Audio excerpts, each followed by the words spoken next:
My name is Ron Baker, and welcome to another Kunes Camper Convo. Today's conversation is with Sue Vaughn from the Autism Society of Southeastern Wisconsin. Excellent. And we're here in front of the Midwest Passage Class B minivan with a Mercedes chassis. So Sue, welcome to our Camper Convo. Thank you. I'm so happy to be here. Well, it's good to have you. Now, we recently just got hooked up on an event, actually, that we're doing here fairly soon, right? June, maybe? Yes. What is that? So on Saturday, June 15th, we're having our 2024 Reimagine Autism Gala. It's kind of exciting because we were the winners of the gala giveaway at the brand new Baird Center in downtown Milwaukee. Oh, wow. So over 100 nonprofits applied and we were chosen. And so because of that, we have an opportunity to really double the size of our gala because we get up to 500 guests free. So including dinner and wine and audio visual, and they're just walking us through it, so it's super exciting. That is it. So it's called Reimagine. Yeah, it's our theme for 2024, and Okay. I think partially we're reimagining our gala because it's completely different than anything we've done, but also with the increase in the number of people being diagnosed with autism every year, we're just trying to reimagine what the world would look like if everybody on the autism spectrum was fully included, fully accepted. And we're asking the folks that we serve to share their dreams. Like, what would it look like for you? How would you imagine it? So that's kind of where the theme came from. What a great theme. Yeah. What a great, so tell us a little bit about the Autism Society of Southeastern Wisconsin. Yep, you Tell us got a it. little bit about that. Yeah, so we've been around almost 50 years and we serve 9 counties, which is a very large service area. About 38% of the population of the state of Wisconsin are served. 38%? Yeah, are served because we have the city of Milwaukee and Waukesha, 2 of the largest counties. And we do all kinds of different things. We have kind of 5 real initiatives that we include in our mission. Okay. We do education. We want to make sure people know what autism is, understand what it is. We provide information and resources. We're trying to connect people to the local resources that are already available. We like to think that we're the connection between all the things going on out there and folks that are living with autism. We provide support. We want families to understand that they're not alone, that there are people out there that are rooting for them, that want to help them. And we focus on community. We want to introduce those families to one another.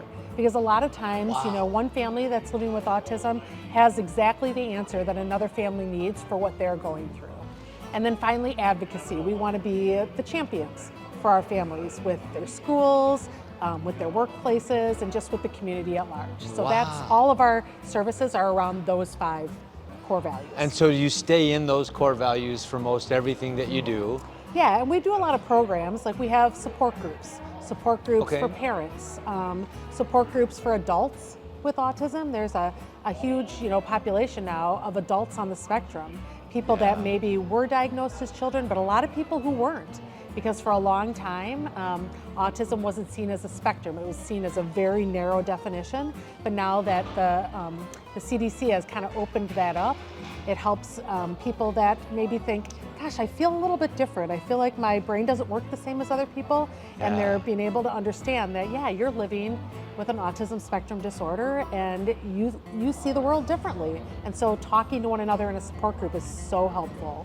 I wonder if a lot of people even realize that. I had an opportunity to work with a sales manager who was on the spectrum. Yeah. And his ability to do certain things was so incredible.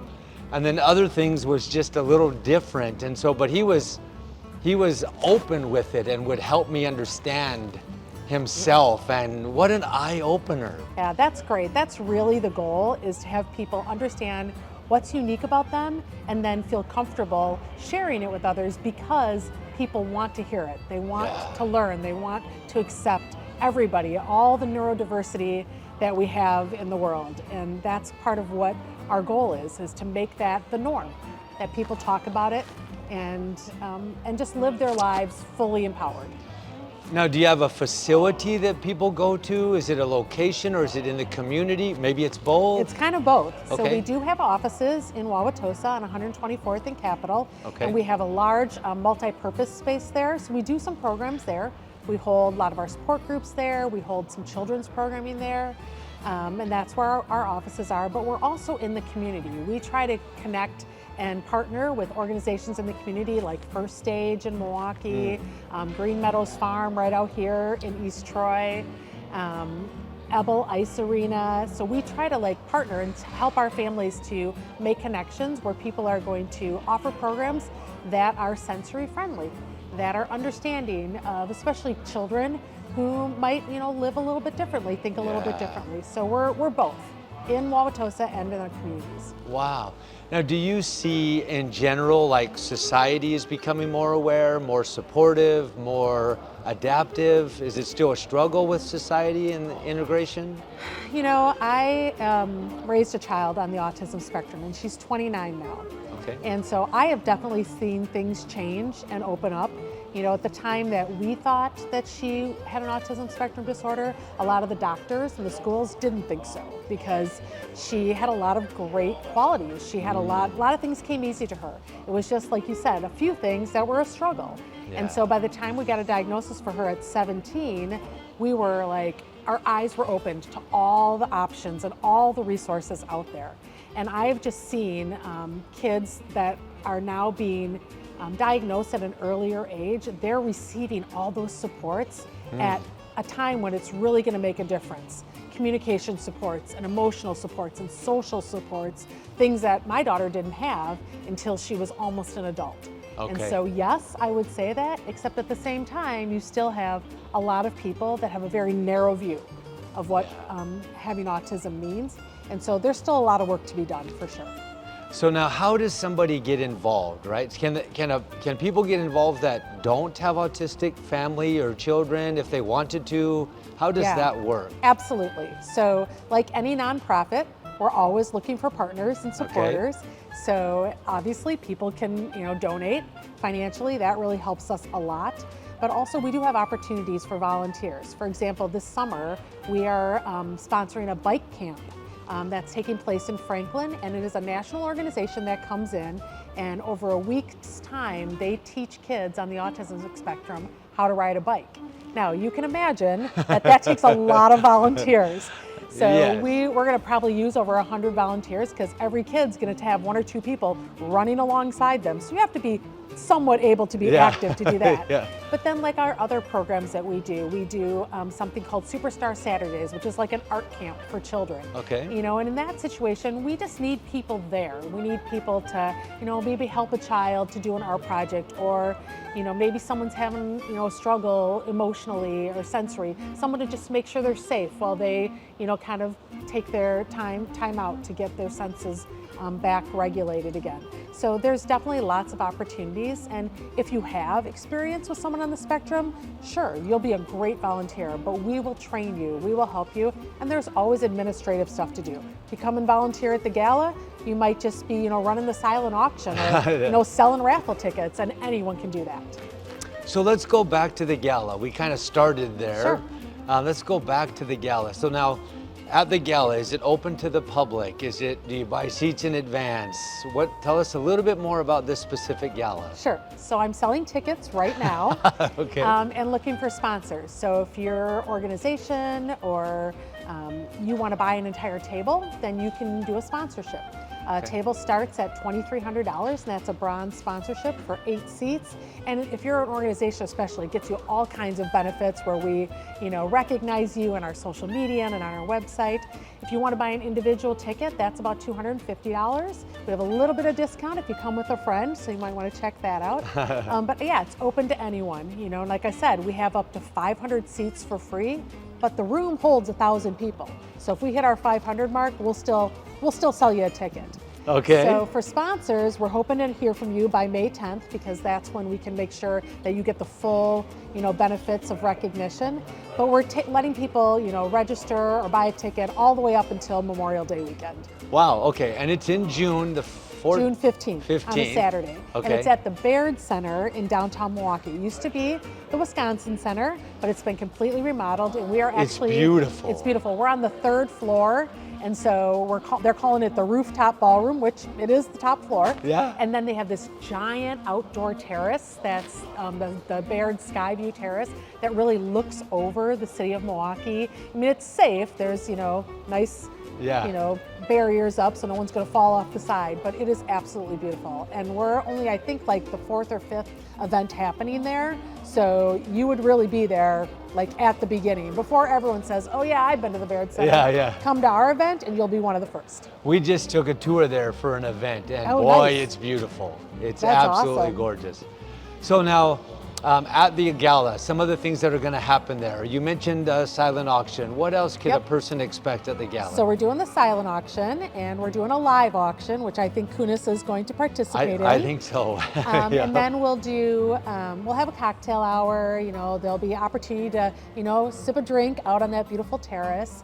We'll have a program, and during our program, we're going to kind of highlight the lifespan of people living with autism. Oh, wow. And all the different ways that we're supporting them. And we've actually been creating a video ourselves of some of our own members, talking about what it's been like for them to live with autism or to raise a child with autism. We'll have a live auction portion, which is going to be exciting. That's a first for us. And then we're finishing with an after party, we're calling it. It's kind of the dance portion, but we're super excited because we got DJ Shauna, the official DJ of the Milwaukee Bucks. She's going to come and she's going to spin music for our dance portion. Yeah. Nice. So. That sounds absolutely amazing. Now, Autism Society of Southeastern Wisconsin, how do they contact you if they wanted to participate in the gala or volunteer? Yeah, so we're all over social media. We have Facebook, we have Instagram, we have LinkedIn, we have Twitter, or whatever it's called now, X. X, maybe? Yeah. And we also have a website. Our website is assew.org. So you can find a gala page there. And then, of course, if you want to call our offices, you can find us, Google us and give me a call and just ask for Sue Bach. I'd be happy to talk to you. What else should we know about the Autism Society? So I think the thing that I've learned since I've started working there, and like I said, I've raised a child on the spectrum for a long time, but the most important thing that people should know is that our families, they don't want to be isolated. And sometimes when you're living with autism or you're raising a child with autism, it's easy to, kind of stay in your house, stay where it's safe, go to the places where people know you. But these families, they want to be out in the community. And so the best thing that people can do is to reach out, to include, to accept, to say, how can I help? To, ask people about your child. Oh, tell me a little bit about your child. Or, it's so great to see you. Thanks for coming to our event. So things like that are what really makes the difference for a family, makes them feel like they are part of the community and that they are not alone. And I know when my child was young, I loved when people just said, "Come on, we know she's different, but we want her to be here too." Wonderful information. I can't imagine the difference it is, and to feel welcome in the middle of that would be incredible. A lot of our adults on the spectrum will say, "We just want to be treated like everyone else," and so, that's kind of the message that we're telling people. We're just like everyone else. Maybe maybe a little diverse. Neurodiverse is the word, but really nuanced. They just want to be treated like everyone else. But we all are a little nuanced, we are right? all so let's just be real. We're all neurodiverse for That's sure. That's right. Well, I appreciate you taking the time to visit with us. Kunes is super excited to be involved in an event and with you and with the Autism Society, so it's fun to just visit. Yeah, we're so grateful. I know that one of our board members has a relationship with someone on your staff, and she speaks so highly of you, and I'm just excited to see people's faces when they walk past an RV at the Baird Center. We're hoping we can make that happen. We'll do our part if they'll do their part. Okay. How's that? That sounds great. It'll be fun for them. Yeah. We could set up a little campground if we get it right, maybe, or something like we're sitting in. That would be awesome. Wonderful. Okay. Thank you for doing this today. Yeah, thank you so much. I sure appreciate it. All right. All right.